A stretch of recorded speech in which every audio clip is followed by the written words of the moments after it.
அட்டமச்சனியின் நட்டங்கள் தவிர்க்க எங்கள் வலம்புரிநாதன் வலக்கை மேலே அட்டமச்சனியின் நட்டங்கள் தவிர்க்க எங்கள் வலம்புரிநாதன் வலக்கை மேலே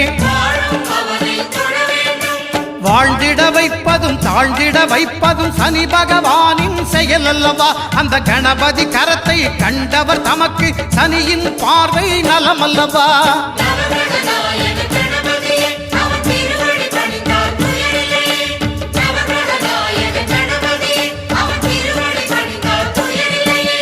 ஒன்பது கோளும் ஒன்றாய் காண அங்கு கற்பகம் என்னும் கடவுளின் மெய்யில்